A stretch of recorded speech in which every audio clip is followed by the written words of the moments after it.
안녕하세요. 이 시간에는 미리 예고한 바 같이 농지취득 자격증명원을 발급받는 사항에 대하여 알아보겠습니다. 농지취득 자격증명원은 도시에 거주하거나 농사를 짓지 않는 사람이 농지를 취득하고자 하는 경우 반드시 거쳐야 할 관문입니다. 오늘 이 시간에는 농지취득 자격증명원을 발급받는 방법에 대하여 완벽하게 이해하는 시간이 되고자 합니다. 자, 필자는 경매와 관련한 다수 책자를 집필하였으며 현재 의정부에서 세형 경매학원을 운영하면서 강의를 하고 있습니다. 자, 예를 들어 12월 12일 농지를 낙찰받았다면 낙찰자는 경락 허부 결정 기일인 12월 19일까지 농지취득 자격증명원을 경매법원에 제출을 해야 경락 허가 결정이 납니다. 만약 낙찰자가 이 기일까지 제출을 하지 못하면 경락이 불허가 되고 입찰 보증금을 돌려받지 못하게 됩니다. 그러므로 농지에 대하여 입찰을 하고자 할 때 특별 매각 조건에 농지취득 자격증명원을 제출해야 된다고 하면은 경매장에 가기 전에 미리 농지취득 자격증명 신청서를 작성하여 가시는 것이 좋습니다. 보통 취득하고자 하는 농지가 세대원 합산 면적으로 1000평방미터 미만이면 농업경영계획서를 제출하지 않고 농지취득 자격증명원을 신청할 수가 있고 이 경우에는 이틀 이내에 발급이 됩니다. 그러나 취득하고자 하는 농지가 세대원 합산 면적으로 1000평방미터 이상이면 농업경영계획서를 제출해야 하고 이 경우에는 4일 이내에 발급이 됩니다. 그러나 토요일이나 일요일이 겹치면 이런 경우는 날짜가 매우 촉박해집니다. 그러므로 농지를 낙찰받으면 낙찰 당일 해당 경매계에서는 최고가 매수 신고인이라는 증명서를 발급해 주므로 그 증명서를 가지고 미리 작성해 놓은 농지취득 자격증명원을 해당 행정기관에 제출을 해야 하고 행정기관에서 발급을 해주면 경락 허부 결정 기일 전에 경매법원에 제출을 하면 됩니다. 보통 경매법원에서는 경락 허가 결정을 일주일 후인 오후 2시에 한다고 나와 있을 겁니다. 그러므로 12월 12일에 경락을 받았다면 12월 19일 오전 중에는 농지취득 자격증명원을 제출해야 합니다. 자, 농지취득 자격증명 발급 심사 요령에서 보면은 농지취득 자격증명 발급 대상자로는 농업인과 농업인이 되고자 하는 자, 농업법인이라고 하고 있습니다. 그런데 도시에 거주하는 사람이나 비농업인이 농지를 취득하고자 한다면 반드시 농지취득 자격증명이 필요한데 여러분은 어디에 해당하겠습니까? 여기에서 현재 농사를 짓지 않는 여러분은 농업인이 되고자 하는 자에 해당됩니다. 그러므로 여러분들이 상업에 종사한다거나 도시에 거주한다고 해도 난 농지를 취득하여 복잡한 도시를 떠나 농사를 짓고 살겠다 하고 농지취득 자격증명원을 신청하면 행정기관에서는 농취증을 발급해 줄 수밖에 없습니다.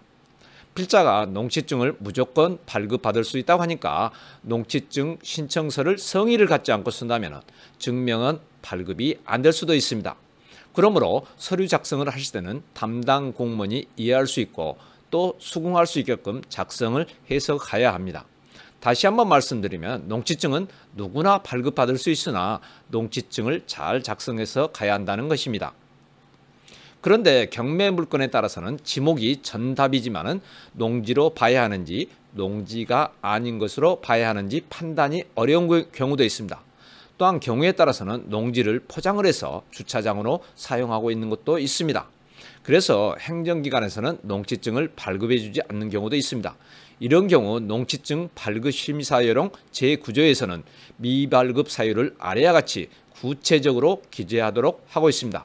즉 신청 대상 토지가 농지법에 의한 농지에 해당되지 아니하거나 신청 대상 농지가 도시계획구역 안 주거지역으로 결정된 농지이거나 신청인의 농지취득 원인이 자격증명을 발급받지 아니하고 농지를 취득할 수 있는 경우이거나 신청 대상 농지가 농지법을 위반하여 불법으로 형질이 변경되었거나 불법 건축물이 있는 농지인 경우 등으로 기재하도록 하고 있습니다. 이런 경우 1, 2, 3과 같이 농취증이 발급되지 않는다는 자격증명 미발급 사유서를 법원에 제출하면은 매각이 허가가 되고 4와 같은 사유로 자격증명 미발급 사유서를 제출하면 매각이 불허가 됩니다.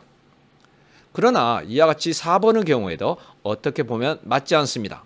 자, 보시는 바와 같이 잔금을 납부하기 전까지는 낙찰자는 소유자가 아니므로 낙찰받은 토지에 대하여 원상회복 등의 조치 등을 할 수 있는 입장이 아닙니다.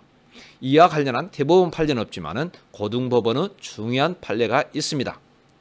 자, 부산 고등법원 2000루 1791 판결을 보면은 토지의 불법 형질 변경을 이유로 경락자에게 농지 취득 자격증명의 발급을 거부할 수 없다.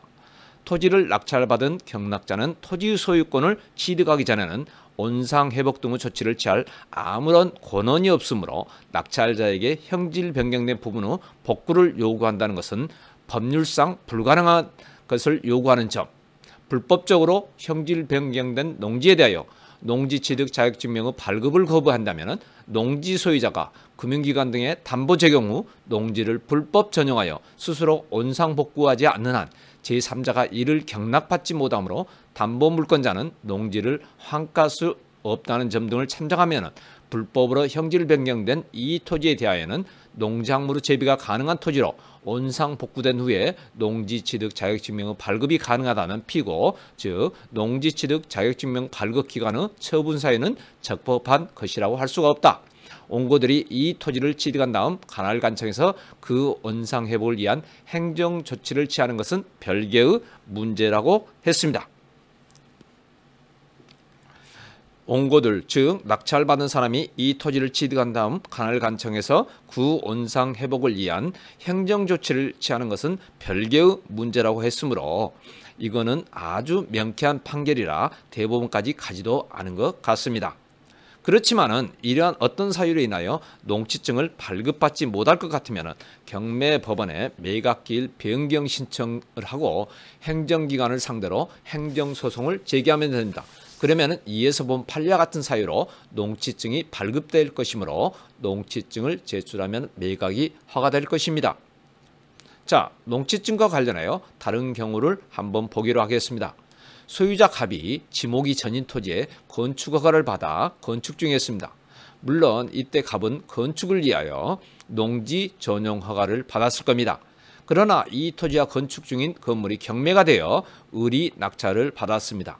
이런 경우 토지 소유자는 갑에서 을로 넘어왔지만 농지 전용 허가는 여전히 갑에게 있습니다. 이런 경우 낙찰자 을이 경락받은 토지에 건축을 계속하기 위해서는 어떻게 해야 하는 것을 보겠습니다. 일단 행정기관을 찾아가면 농지 전용 허가나 건축 허가를 양도 양수 받으라고 할 겁니다. 그래서 전 소유자 갑과 협상을 한다면 갑은 무리한 요구를 하는 경우가 많습니다. 건축허가의 양도양수나 그에 관한 문제점은 22번째 방송 경매로 낙찰받은 토지에 건축허가가 살아있는 경우 대처 방안에서 말씀드렸으므로 이 시간에는 농지 전용 허가에 관한 사항만 말씀을 드리겠습니다. 자, 농지 전용 허가 관련하여 행정기관을 찾아가면은 일단 행정기관에서는 두 가지의 방안을 제시해 주는데 양도 양수를 받는 것이 좋다고 말할 겁니다. 왜냐하면 두 번째의 경우처럼 전 소유자 갑은 농지 전용 허가를 취소한 다음 전 소유자 갑이 건축을 하다가 중단했기 때문에 농지를 훼손했으므로 농지를 원상 복구한 후에 낙찰자인 을이 다시 농지 전용 허가를 신청해야 하니까 시간이 오래 걸리고 원상 복구를 위해서는 비용도 많이 든다는 겁니다. 그러나 이는 그렇지가 않습니다. 필자가 최근에 경험한 사례입니다. 필자가 찾아간 행정기관에서도 이와 똑같이 필자에게 말을 했습니다. 그래서 필자가 프린트한 책 한 페이지를 보여드렸습니다. 그러자 그 공무원의 표정은 여러분이 상상해 보시기 바랍니다. 자, 필자가 보여드린 책자가 2018년 1월 농림축산식품부 농지과에서 발행한 농지민원 사례집입니다.